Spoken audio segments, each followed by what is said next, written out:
Film dokumenter perjalanan ini disutradarai oleh Willy Moulens, diproduksi di Belanda pada tahun 1930 oleh Koloniaal Instituut, Amsterdam.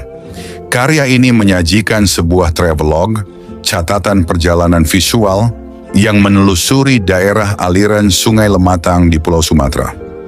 Melalui rangkaian gambar bergerak, penonton diajak menyusuri bentang alam, alur sungai, serta kehidupan di kawasan Lematang, sebagaimana terekam pada masa kolonial awal abad ke-20.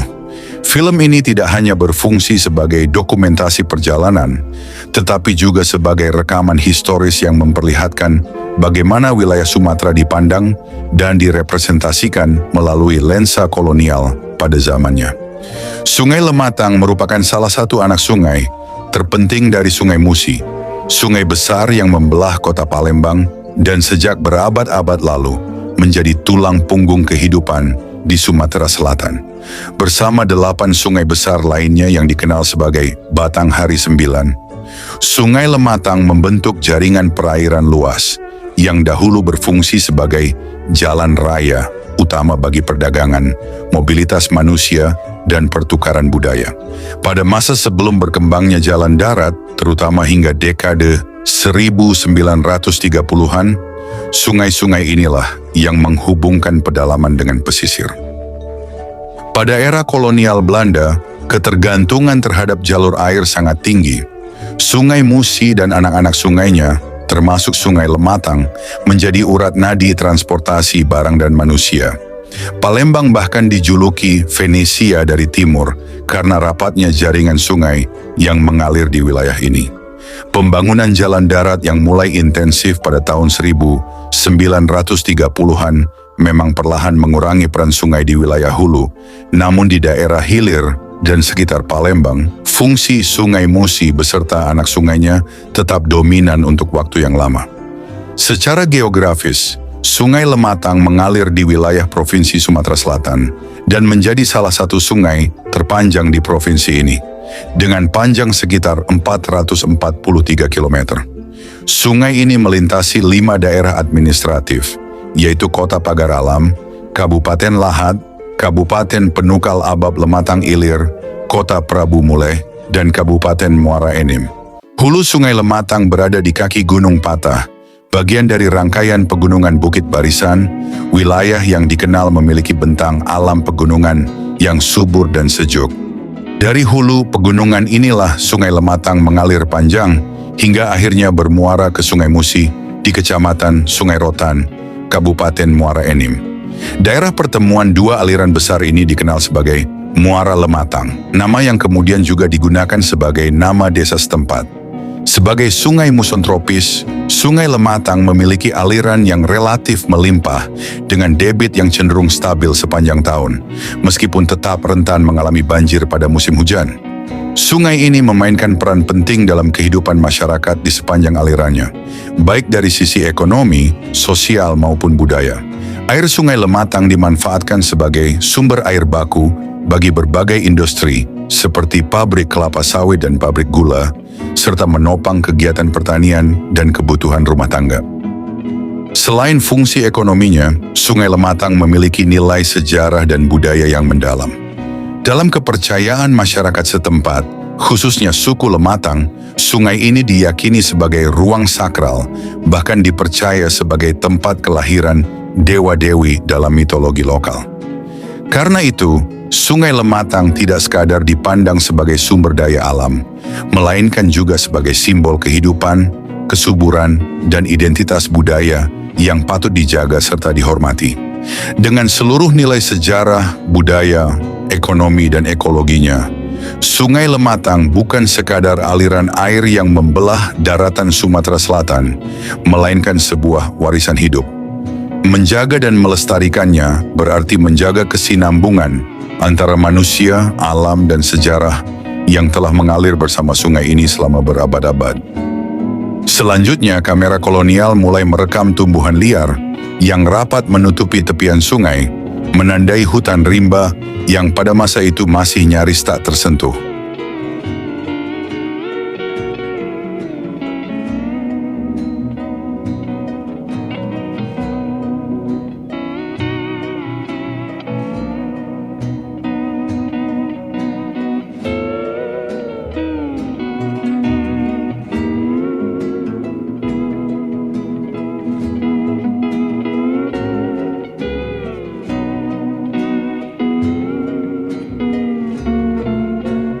Jaringan pipa milik Bata Afshe Petroleum Maachapich membentang di tengah kawasan hutan rawa yang oleh penduduk setempat dikenal sebagai rapak. Di wilayah berlumpur dan sulit dijangkau inilah, infrastruktur perminyakan kolonial dibangun, menembus alam rawa demi mengalirkan minyak dari ladang produksi menuju pusat pengolahan dan pelabuhan. Pipa-pipa tersebut secara rutin diinspeksi oleh pihak perusahaan guna menjamin kelancaran dan keamanan pengaliran minyak.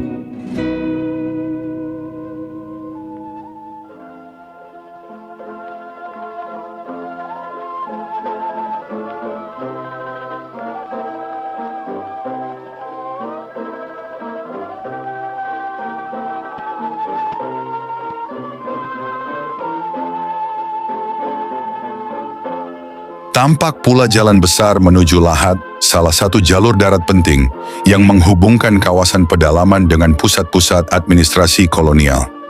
Di perjalanan menuju Muara Enim, kamera menyorot bagian dalam desa Prabonwelik. Rumah-rumah berdiri di atas tiang-tiang kayu, menyesuaikan diri dengan alam sekitarnya. Pekarangan rumah tidak benar-benar terpisah, melainkan menyatu membentuk hamparan kebun buah yang luas. Pohon kelapa dan berbagai jenis tanaman buah tumbuh berdampingan, ditanam tanpa pola kaku, menciptakan lanskap hijau yang hidup dan alami. Prabonwelik adalah nama desa atau permukiman lokal yang tercatat dalam arsip dan film kolonial Belanda, terletak di jalur menuju Muara Enim. Nama ini tidak lagi digunakan dalam administrasi modern, dan wilayahnya sangat mungkin berkaitan dengan kawasan yang kini dikenal sebagai Prabu Muleh. Di tengah kehidupan desa tersebut, anak-anak lelaki kecil melangkah menuju Langgar, sekolah sederhana tempat mereka menerima pendidikan agama Islam, sekaligus bagian awal pembentukan nilai dan tradisi yang diwariskan dari generasi ke generasi. Batas kampung umumnya ditandai oleh pagar yang memisahkan ruang hunian dengan alam sekitarnya. Di dalam kampung berdiri Langgar sebagai pusat pembelajaran dan kehidupan spiritual.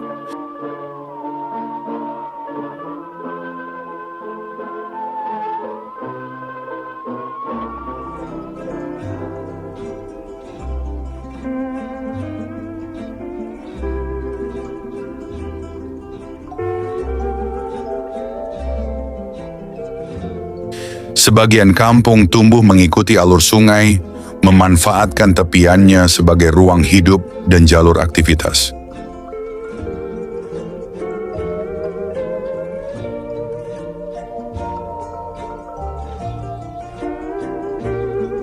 Di lingkungan kampung para pekerja Bata Afshe Petroleum Maachapich, anak-anak terlihat bermain, sebuah gambaran kehidupan yang terus berjalan di tengah hadirnya industri perminyakan kolonial.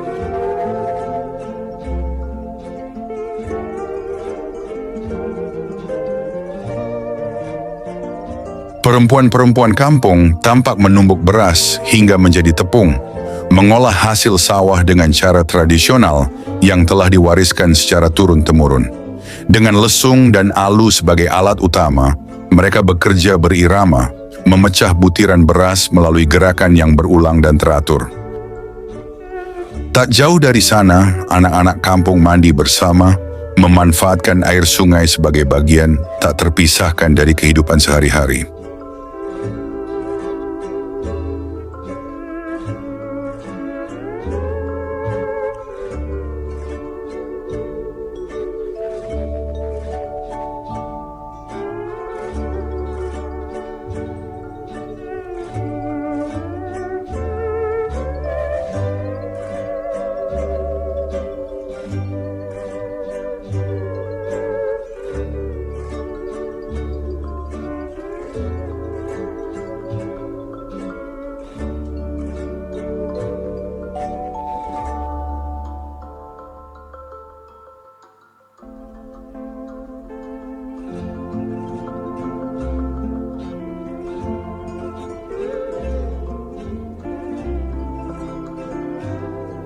Seekor perkutut yang baik dipercaya membawa keberuntungan.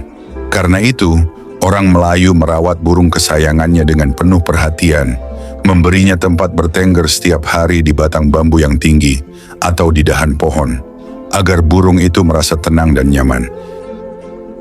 Tersaji pula pemandangan Sungai Lematang di sekitar pusat pemerintahan Afdeling Muara Enim. Sungai ini menjadi nadi kehidupan wilayah tersebut, jalur air yang menghubungkan kampung-kampung, pusat administrasi, dan berbagai aktivitas ekonomi.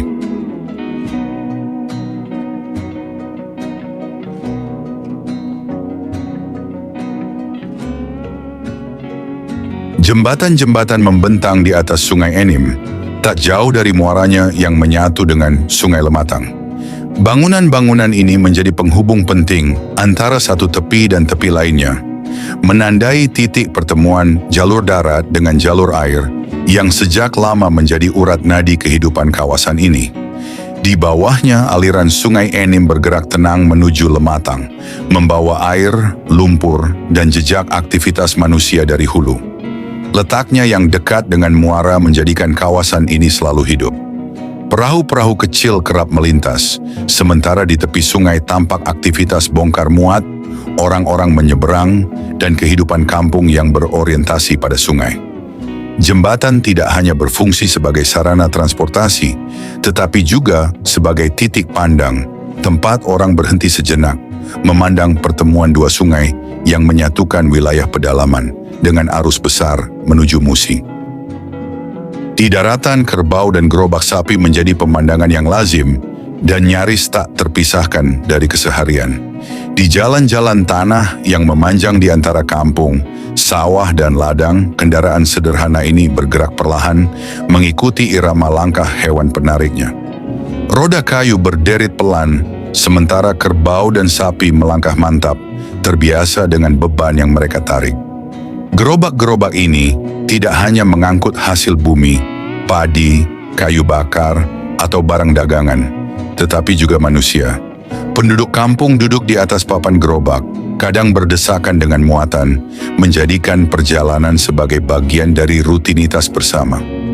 Anak-anak, orang dewasa, hingga orang tua menumpang tanpa sekat, menandakan cara hidup yang sederhana dan komunal.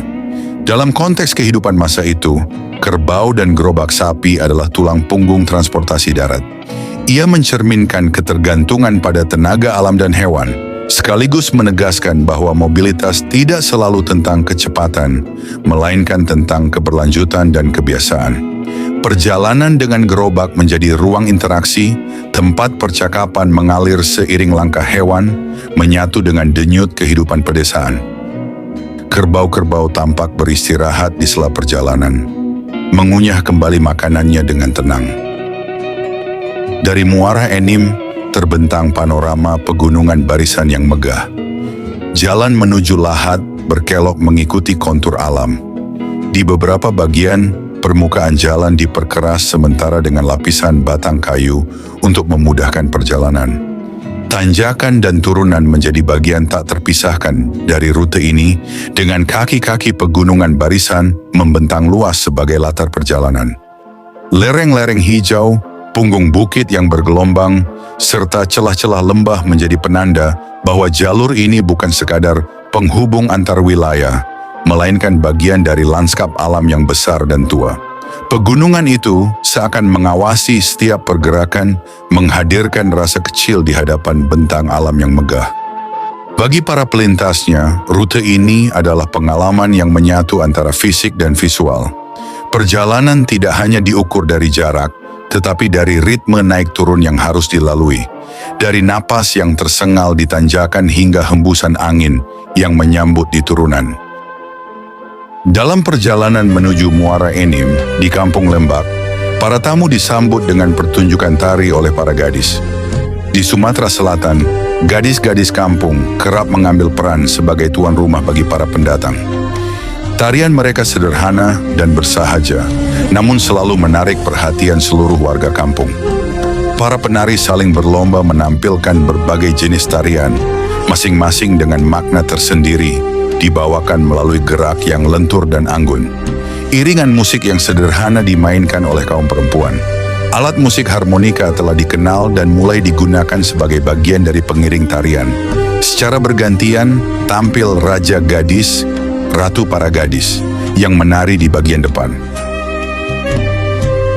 Ujung jari para penari dihiasi kuku emas buatan yang panjang, menambah keindahan setiap gerak tangan. Di Sumatera Selatan terdapat 2 tarian tradisional yang dikenal dengan penggunaan hiasan kuku pada penarinya, yaitu tari tanggai dan tari pagar pengantin. Pada kedua tarian ini, penari mengenakan kuku palsu yang disebut tanggai, biasanya terbuat dari emas atau bahan imitasi, yang dipasang pada 8 jari tangan, kecuali ibu jari. Tari tanggai berasal dari Palembang dan berfungsi sebagai tari penyambutan bagi tamu kehormatan atau dalam acara-acara resmi. Penggunaan tanggai pada jari penari melambangkan sikap keramahan, kehalusan budi, serta rasa hormat masyarakat Palembang kepada para tamu yang datang. Sementara itu, tari pagar pengantin biasanya ditampilkan dalam rangkaian resepsi pernikahan adat Palembang.